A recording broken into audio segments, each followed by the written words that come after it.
Welcome to the Futility Closet Podcast, forgotten stories from the pages of history. Visit us online to sample more than 9,000 quirky curiosities, from affectionate skeletons to an attorney's night before Christmas. This is episode 163. I'm Greg Ross. And I'm Sharon Ross. In 1815, an American ship ran aground in northwestern Africa, and its crew were enslaved by merciless nomads. In today's show, we'll follow the desperate efforts of Captain James Riley to find a way to cross the Sahara and beg for help from Western officials in Morocco. We'll also wade through more molasses and puzzle over a prospective guitar thief. When Abraham Lincoln was asked to name the books that had influenced him most, he listed the Bible, The Pilgrim's Progress, and a book that's now largely been forgotten, An Authentic Narrative of the Loss of the American Brig Commerce by James Riley, which is the story of a harrowing adventure in the Western Sahara. James Riley had been captain of the Commerce, a 220-ton brig that set sail from Middletown, Connecticut in May 1815 with a crew of 11. They delivered a cargo of flour and tobacco to Gibraltar and then sailed south along the northwest coast of Africa toward the Cape Verde Islands, where they hoped to take on a load of salt to carry back to Connecticut. As they made their way down the coast, Riley tried to save time by sailing close to the shore, and the ship lost its way in a fog. On the night of August 28th, Riley thought he heard a squall and discovered too late that the roar he heard was breakers. Before the crew could act, the ship ran aground on the African coast, on the edge of the Great Desert, which at the time was largely unexplored. There was no hope of saving the ship, but there was time to gather provisions, and the crew made it to shore in a 16-foot longboat. They rested on the beach and then began gathering their belongings, which had been strewn across the shore. There were rumors of cannibals in this area, but they hoped to repair the boats and put to sea before they met anyone, hoping to find a European settlement or a friendly ship somehow.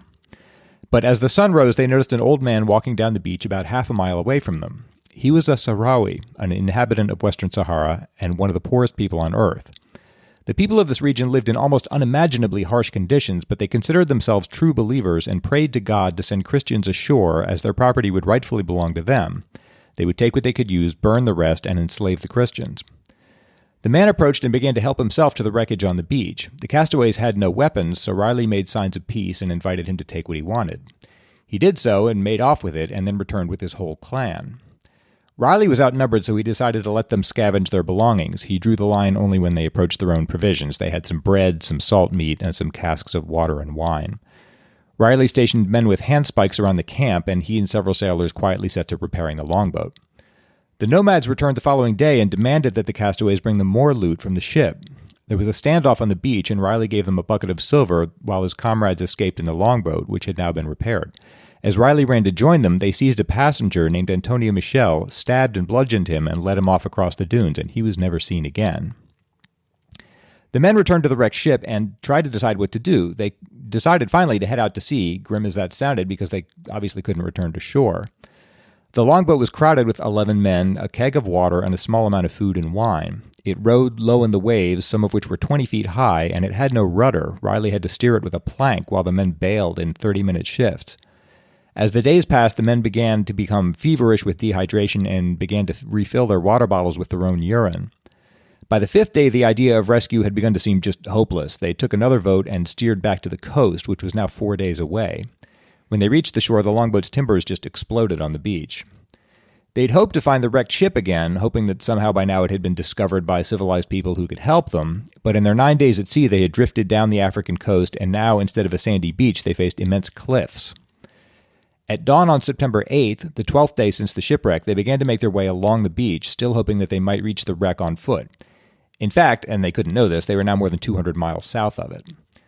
Or they also hoped that they might somehow flag down a passing ship. It took them 2 days to find a way up the cliffs. Riley later wrote that when he finally climbed a bluff and looked inland, he saw only a barren plain extending as far as the eye could reach each way, without a tree, shrub, or spear of grass that might give the smallest relief to expiring nature. The other men climbed up and saw it too, and they knew that this meant they must either accept slavery or perish. They were looking at the western edge of the Sahara, which occupies a third of Africa, 3,000 miles by 1,200. The relative humidity varies from 30% down to 5%, which is low enough to kill bacteria and mummify corpses. But there was nothing to do unless they wanted to lie down and die in that moment, so they kept marching. Eventually, they found the remains of a fire where someone seemed to have been roasting mussels, and as darkness fell, a seaman named James Clark said, "I think I see a light."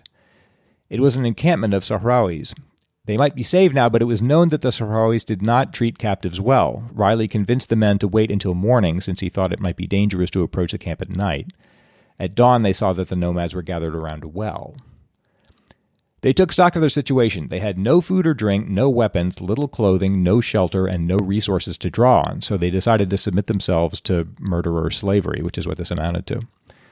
Riley told the men that if they were ever in their power, they must write to James Simpson, the American consul general at Tangier, and tell him what had become of them and of the ship. He said, or write to any Christian merchant in Mogador, Gibraltar, or elsewhere. Address the consul at Algiers, Tunis, or Tripoli if you hear those places mentioned. He told them that if they were enslaved, they must bear it obediently because fighting would only make it worse. Then they stood up and approached the well. The Sahrawis charged them and began to pull off their clothes, fighting over ownership of the men and threatening to kill them if they didn't submit. Half a dozen men vied for control of Riley, who was the biggest of them. The fight lasted about an hour, and many Sahrawis were wounded. Eventually, different factions took control of different sailors. They gave them water, which was black and fetid. Riley said it tasted like stale bilge water. Then they finished their work at the well and set out in various directions with their captives. None of the men knew whether they'd ever see one another again. They'd been captured by members of the Ulad Busba tribe. Over the next few days, these people traveled across the desert in scattered bands. The slaves had to keep up and perform lowly chores. The sailors were so starved that they could barely keep going, but they were afraid of being beaten or left to die if they stopped. The small group of nomads were following parallel paths through the desert, so the Americans periodically ran into one another. And these apparitions were nightmares. One man was gnawing the flesh off his own arms, and Riley had to tie his hands behind his back. The first mate, George Williams, wandered up atop a camel that was stained scarlet with his blood. His skin had been cooked off by the sun. He begged them to tell his wife that with his last breath he prayed for her happiness. Seeing their exhaustion, the nomads gave them camels and asked the location of the longboat that had carried them to shore, and the sailors tried to give them the direction and the distance, and some nomads set off, leaving the sailors behind with the women, who continued southeast into the desert. Occasionally, Riley's party passed through a settlement, which brought on more tug-of-war over the captives. Finally, a tribal council was held to decide what was to be done with the men. Riley was traded to a new master, and they continued southeast, covering about 30 miles a day. On September 18th, another council was held, and Riley's group decided to return to the well by the sea where the sailors had first been captured. Riley estimated that this was a distance of 300 miles, and he feared that he might not survive. His men were desperate now. He found a pair of them considering killing a child in order to eat him. Riley convinced them that the masters would keep their captives alive long enough to sell them. At length, two men rode into the camp. These were traders named Sidi Hamet and his brother Said. Riley knew that the best hope of an enslaved sailor was to be ransomed to a Western diplomat or a merchant, but he would need to reach some city in order to accomplish this. And traders like these two were more likely than nomads to help him since they were used to traveling great distances for commercial gain. To ransom a Christian, a Sahrawi had to bring him to Suera, which meant crossing the desert past hostile Bedouin tribes, past the fortified Berber towns of the Souss region, and past the operatives of the Sultan of Morocco. Once in Suera, they could engage with merchants or consuls to get the ransom. Rather than face all this risk, a Sahrawi would sometimes just sell a slave to a local buyer who would sell him on, and so on. Riley presented himself to the traders and told them that he had a friend in the north, and if they bought him and his shipmates and delivered them to the realm of the Sultan of Morocco, the friend would pay him a large sum of money. In fact, he didn't know a soul in Suera. Hamet said that if they were lying, he would cut his throat. He said he couldn't take everyone, but suggested that he would take Riley. Hamet looked prosperous, but Riley learned that he too was desperate. He and Said were deeply in debt to Hamet's father-in-law, Sheikh Ali, and were trying to gather money by trading in the desert. He seemed sympathetic. When Riley described his 5 children to him, he was surprised to see Hamet get emotional. Hamet said, "Men who have beards like me ought not to shed tears," and walked away. Riley knew that most of the castaways from the commerce were camped within a few miles. He urged Hamet to buy as many of them as possible. Hamet said it would be impossible for 2 men to conduct 4 Christians through an 800-mile gauntlet of bandits, Bedouin tribes, and warlords to Suera. But Riley judged that Hamet was bold and humane and would not abuse his slaves. He convinced him finally to buy 4 sailors, in addition to himself. Finally, Hamet had nothing left to trade. Riley knew he would be leaving behind 6 shipmates even as it was, but there was no help for it. In fact, as they were breaking camp, Seaman Archibald Robbins rode up. He and his master had ridden all night to get there, only to learn that Hamet had nothing more to trade. Riley embraced Robbins, who was weeping, he wrote, in the very depths of sorrow at his own calamities. He told him, "Do your best to stay healthy and to encourage the others. If I make it, I will do everything I can to retrieve you." Suera lay north-northeast, but Hamet led them due east into the desert. After 200 miles, their water skins were empty and they were forced to drink camel urine. But at length they reached the dry riverbed Hamet had been heading for, and he revealed a spring hidden among the boulders, and the sailors drank this gratefully. They could never have survived without Hamet's knowledge. The Western Sahara was the size of Colorado and had only about 100 known sources of potable water. Riley and Hamet now trusted one another, having worked together to get this far, but they were still deep in the desert, more than a month's journey from Suera. Now Hamet led them northward, making his way among wells and springs and navigating by the sun and stars amid dunes hundreds of feet high. Finally, one night the sailors heard a distant rumbling in the north. They feared that this was an oncoming hurricane of sand, but eventually realized it was the sea. They were back at the Atlantic near the wreck of the Commerce. With 150 miles to go, the main danger was not the environment, but Sahrawi clans that might attack the party or steal the captives. So they teamed up with a band of travelers led by a trader named Hassar. By splitting up by day and reassembling by night, they made their way through this dangerous territory. The journey was showing its toll. Riley and his men had lost half their body mass. Riley went from 240 pounds to 120, and some of his men weighed 40 pounds at the end of the ordeal. 40 pounds? That's hard to believe. For a grown man, yeah. And walking through the desert. Part of the problem is that before they'd even reached the coast the second time, they'd spent 9 days in the boat without food. So that's before this whole thing even started. Aaron Savage, the second mate, was so exhausted that he could barely walk. The Arabs wanted to kill him. They thought he was deliberately slowing down so that their enemies could attack. Riley explained that Savage had only fainted from exhaustion and illness, and it turned out that the Arabs had no knowledge of fainting. Riley noticed tears in Hamet's eyes. He needed to sell the slaves to pay his father-in-law, but he had also grown to feel sympathy for them. He ordered that the sailors ride on camels, but Riley insisted he would go on foot. Hamet said, "Come and walk with me, Rais. Leave the camels to the others. Good Riley, you will see your children again." By that evening, they had reached cultivated land at last. They camped on a farm next to a heap of barley straw. Riley later wrote that a bed of this was softer and sweeter than a bed of down strewn over with the most odoriferous flowers. In the morning, the group approached the city-state of Wednoon, the south frontier of the Sultan's realm. They were now just a week's travel from Suera. But even here, the danger was grave. Wednoon made an active business of exploiting travelers by extortion, trade, and ransom. Many middlemen broke the hearts of Christians emerging from the desert, buying them and working them to exhaustion before selling them again. Hassar traveled separately with the camels to divert attention while the sailors and the Busba traders followed the beach. As they rounded one bend, 4 men confronted them with scimitars, but just as they were about to attack, 2 of Hassar's men ran into view with muskets, and the bandits withdrew. Hamet said to Riley, "Those were cutthroats. They would have murdered me and Saeed, and they would have taken you to where you would have had no hope of ever seeing your homes and your families again, if Allah had not sent us the men. Would you fight to save my life?" Riley said, "I would. No one will kill you while I am alive if it is in my power to prevent it." Hamet said, "Good Riley, you are worth fighting for. Allah is with you, or I would have been killed back there." As they neared Suera, Hamet said he would leave the sailors in an isolated village and enter the city alone to negotiate the ransom. He said to Riley, "If your friend will fulfill your engagements and pay the money for you and your men, you shall be free. If not, you must die for having deceived me." Again, Riley knew no one in the city, but he wrote a letter and addressed it to English, French, Spanish, or American consuls there. He explained how he and his crew had been wrecked and captured and promised that his bankers would immediately send the ransom money. He wrote, "Myself and 4 of my crew are here nearly naked in barbarian slavery. I conjure you by all the ties that bind man to man, by those of kindred blood and everything you hold most dear, and by as much as liberty is dearer than life, to advance the money required for our redemption. Should you not relieve me, my life must instantly pay the forfeit." He wrote, "My present master, Sidi Hamet, will hand you this and tell you where we are. He is a worthy man." And then he just waited with the other sailors, and after an agony of anxiety, a messenger brought back a note. It was from William Wilshire, the British consul general. It said, "My dear and afflicted sir, I have this moment received your note by Sidi Hamet, the contents of which I hope you will be perfectly assured have called forth my most sincere pity for your sufferings and those of your companions." Wilshire came to meet them shortly and told Riley, "Welcome to my arms, dear sir. This is truly a happy moment." They stayed with the consul for several weeks, and Riley made arrangements to provide for his shipmates who were still missing in the desert but might be ransomed in the future. Hamet stayed with them too for a time. Altogether, they had traveled 800 miles together. Riley said he left Hamet with feelings of regret and shedding tears, for he had been a kind master, and to him I owed, under God, my life and deliverance from slavery. Hamet, for his part, told Riley that he had behaved immorally and cruelly before he encountered Riley in the desert.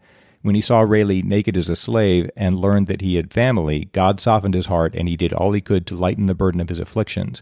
He had endured hunger, thirst, and fatigues for Riley, and he said that seeing him free had given him the high pleasure of knowing I had done some good in the world. They shook hands at parting.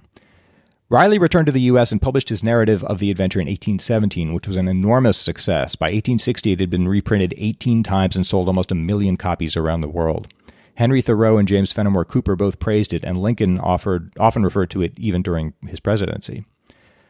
After his experiences in the desert, Riley became an outspoken abolitionist. When his book appeared, most of the United States still tolerated slavery, and some mariners in New England were involved in the slave trade. He wrote, "My proud-spirited and free countrymen still hold 1.5 million nearly of the human species in the most cruel bonds of slavery, many of whom are kept at hard labor and smarting under the savage lash of inhuman mercenary drivers, and in many instances enduring besides the miseries of hunger, thirst, imprisonment, cold, nakedness, and even tortures. I will exert all my remaining faculties in endeavors to redeem the enslaved and to shiver in pieces the rod of oppression, and I trust I shall be aided in that holy work by every good and every pious, free, and high-minded citizen in the community, and by the friends of mankind throughout the civilized world." He founded the village of Wilshire, Ohio, and named it for William Wilshire, the man who had bought him his freedom. Riley's narrative was one of the most popular books of the 19th century, but it was strangely forgotten after that until the American author Dean King happened across a copy in the library of the New York Yacht Club, of all places. After a lot of additional research, he published his own account of the adventure in 2004 in a book called Skeletons on the Sahara. I should add, Archibald Robbins, the sailor who had ridden up at the last minute only to discover that Hamet couldn't afford to buy him, eventually did reach Suara himself a year and a half after Riley and was ransomed by the same consul, and in fact published a book about that later. Sidi Hamet, after ransoming Riley, returned to the desert, and word eventually came that he had been stoned to death there. The evidence suggests that he had found William Porter, an able seaman from the Commerce, and was trying to transport him to Suera. Porter eventually did reach the consul himself and found his freedom, but of the 12 men who were shipwrecked on the Commerce, 5 never emerged from the desert.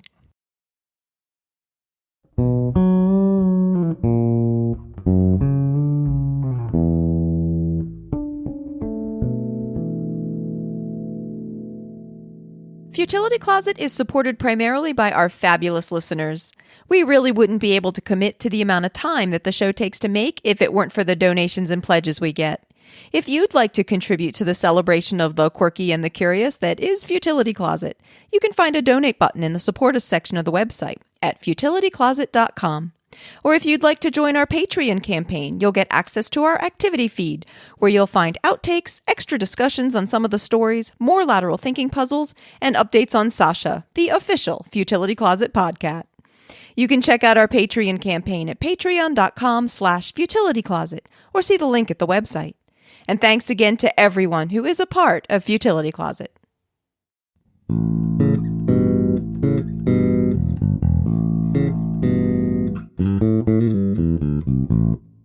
Larry Fentz wrote, in episode 136, you talk about the Boston molasses disaster. Here in my town, Loveland, Colorado, in 1990, we had a similar, though much less disastrous disaster. Approximately 582 gallons of molasses made a huge mess after a valve froze on a tank, causing the tank to buckle. There were no casualties, but some school and business closures. Give my regards to Sharon, Greg, and of course, Sasha. And according to an article from a local newspaper that Larry very helpfully sent the link to, in February 1990, a pickup truck in Loveland hit a patch of some ankle-deep sludge and ended up in a ditch. At first, they didn't know what it was, and the police called in the fire department's hazardous materials team, who were able to work out that they feared toxic substance was actually molasses. I guess you don't normally expect to find ankle-deep molasses on the roads. A half-mile-long stretch of ground was covered in the sticky stuff, and the roads were closed for almost 2 weeks. As we've mentioned before, it's rather a mess to try to clean up molasses. I guess you don't expect to find ankle-deep molasses anywhere. I guess you don't. I guess that's a good point. So they didn't really know what it was when it first showed up. And this makes the third molasses incident that we've heard about, added to the one that we had covered from the Netherlands in episode 138. Until recently, I hadn't known there was even one molasses disaster. Apparently, there have been at least 3. Carol Smulders wrote in about the Hermit of Zalfelden that we talked about in episode 154. I wonder if he has any idea that he is such a well-discussed hermit.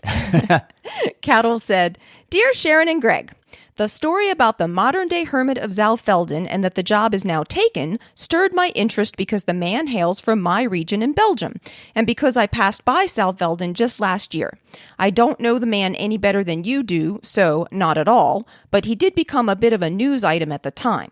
Below is a link to an English-language clip about him dating to early May from the news website of the Flemish VRT television network. The original language is Dutch, one of the 3 official languages in Belgium. The others are French and German. Meet Stan van Utrecht atop his Austrian mountain.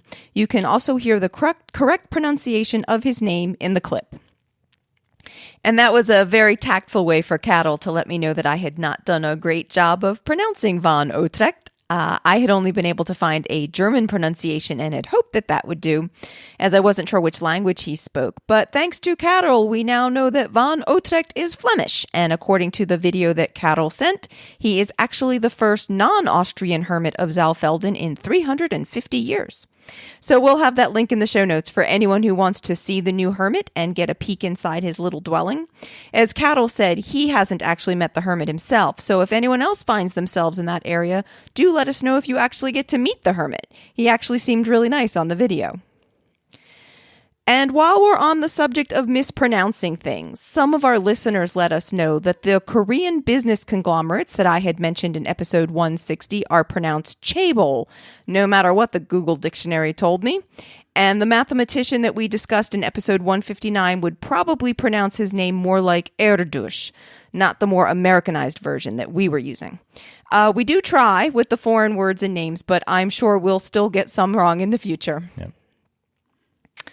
On the topic of getting to see a hermit and hermitage, Jason Cutler found a recent article on Agathia Lykhoff with photos and a video documentary from 2013 of her and her home in Siberia. We had covered her in episodes 119 and 122 about how her family had disappeared deep into the taiga in 1936 to avoid religious persecution, and how she has been the only surviving member of that family for almost 30 years now. In the photos and video that Jason found, you can really see how hard and primitive her life is, and you get to see her at 70, sawing wood and carrying a large log for her fire down a snowy slope, trudging out to get water, and hear her talk about trying to scare off bears. And you also get to see her with her cat and her dog, which was kind of cute. One small fact that I found to be interesting was that although the Lykhoff family believed science to be godless, horrible, and soul-crushing, and thus to be strenuously avoided, they often had complex pieces of technology from the Soviet space program literally falling into their backyard. Another thing that really struck me about the video was that although Agathia is obviously a strong and capable woman, there's an almost childlike innocence about her in certain ways too, which I guess makes sense given her very limited interaction with most of the world and even with very many people. But she does say that it's now getting very hard for her to keep up running her household, given her age and that her health isn't as good anymore. And since she just can't imagine living in the city, I don't know what's going to happen to her. Her life is just unending work in very difficult conditions, but she feels like she really doesn't belong anywhere else. I'm trying to remember that story. I think she was born in the forest, right? She wasn't was one of the originals, so she'd never known another life. Right. That's all she's ever known, was living first with her family and then in pretty much isolation deep in the taiga. For 70 years. Yeah, for 70 years. So the couple of times that she's gone to a city, it's just been very, she hated very... it. I remember that, yeah. Yeah, she felt it was unhealthy and the cars really bothered her. And I mean, after the taiga, a city is going to seem very, very strange. And given her family's beliefs, you know, that science is evil and technology is evil, you could see that I don't know what's going to end up happening to her. It sounds though now at least that she has some connection to people. So if she does, you know, it's kind of trouble. tenuous. It's very difficult to get out to where she lives. Yeah. Like it's even with like helicopters and stuff, the weather is often so rough that it's very difficult for people to be there in a consistent kind of way. But yeah, so if anybody hears any more updates on her, please let us know. Dan Cash sent in a follow-up to episode 160. Hey guys, Sasha, this one's for you. I was listening to the last podcast about the Birmingham sewer lion, and it brought back an old and dusty memory. The ironic fact that the first person to be killed by a tiger in Britain was a barmaid at a pub called the White Lion. When the menagerie came to town, she, Hannah Twinoy, would take delight in teasing the tiger. The keeper tried to warn her, but to no avail. So Brer Tiger, much as I would expect any tiger would, escaped his cage and ripped her to pieces. Hannah was buried in the local abbey, but history doesn't record what happened to the understandably grumpy tiger. And I had joked last episode that I'm waiting for someone to tell us that there's a song about the Birmingham sewer lion.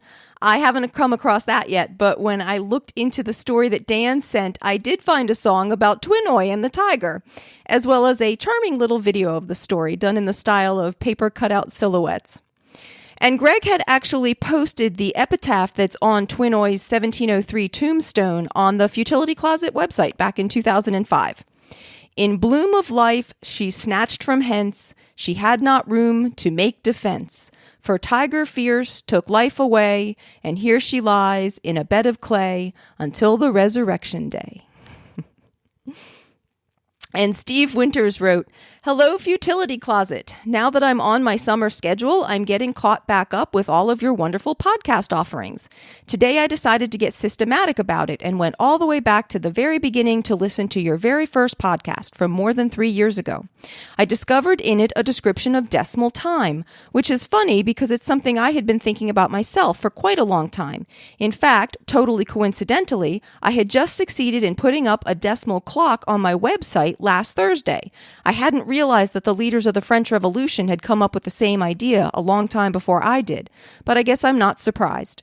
Anyways, feel free to enjoy the clock, and I will keep enjoying your podcasts."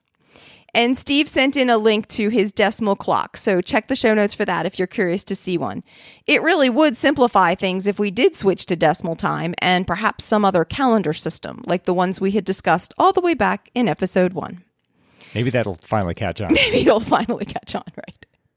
So thanks so much to everyone who writes into us. We always appreciate hearing from our listeners. So if you have any comments, questions, or feedback, please send it to podcast@futilitycloset.com.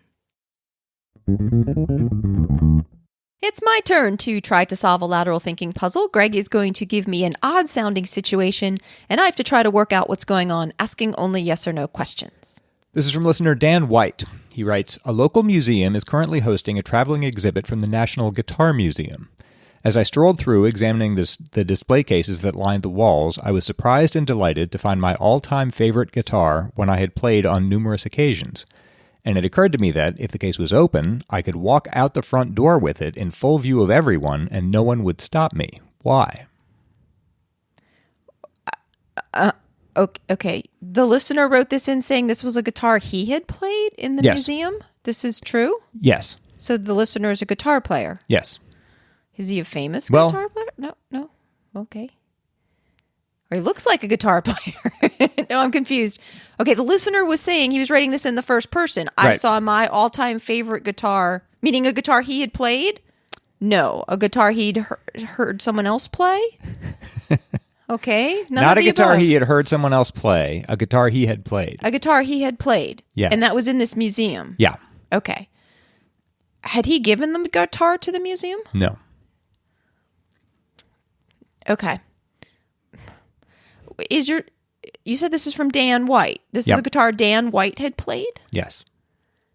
Okay. You're smiling weirdly, and I don't know what to interpret that to mean. I like this one. Okay. All right, I'm trying to understand this. Dan White had a guitar, and Yes. Dan White had a guitar. Owned a guitar? No, didn't own a guitar. This is a very tricky thing to answer questions about. Okay, let's back up. Dan White knows how to play the guitar. Not necessarily. Dan White portrayed as an actor and portrayed someone playing a guitar. Excellent guess. I'm trying to think I'm trying to back up to like get you to say a definite yes on something here. That last guess is partly right. I'm sorry to be so vague, but you'll understand when we get to the end. Okay, let's start again. Dan White is a person. Yes. A human being. Actually, as far as I know. He seems to be. He can type. A human being. Okay. Yeah. And there's one of him. Yes. He's one person. Yeah. He may or may not play the guitar. That's right. But you said something, you want to read the wording again, that a guitar that he had played, or what was it? A guitar? I was surprised and delighted to find my all-time favorite guitar, one I had played on numerous occasions. Okay. He played this guitar on numerous occasions. Yes. Yes. Or at least pretended to be playing the guitar on numerous occasions. Yes. Would that be closer to say that he was pretending to play it? I think I'm going to say yes to that. Okay. Does it matter whether it's an acoustic or an electric guitar or anything like that? No. No. So it could be any kind of guitar. Yes. Okay. Any kind of guitar that would be used for making music. Yes. Did this guitar make music? No. Ah, okay. So it comes down again to him pretending like air guitar? Yes, that's it. Are you serious? The National Guitar Museum has an air guitar on exhibit. It's an empty display case with a sign that says, "The air guitar is an imaginary guitar that is played as if it were a physical instrument." While many instruments encourage imaginary playing, notably horns, drums, and piano, pretending to play the guitar has become a pursuit that is almost as pervasive as playing the instrument. Oh my goodness. So there was nothing in the case. It was just air. It's just an empty case with a sign. Oh my goodness. That's what makes it hard to answer questions about, but I really like that puzzle. Thank you, Dan. Thank you. And if anybody else has a puzzle they'd like to send in for us to try, you can send it to us at podcast@futilitycloset.com. And if you want your puzzle to be read by one of us in particular, you can go ahead and put that in the subject line.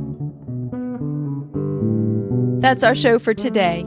If you like this podcast, be sure to tell your friends about it. And if you want to be part of the Futility Closet community, see the Support Us page at the website or pick up some penguin-themed swag at the store. If you have any questions or comments for us, you can reach us by email at podcast@futilitycloset.com. Our music was written and performed by Greg's talented brother, Doug Ross. Thanks for listening, and we'll talk to you next week.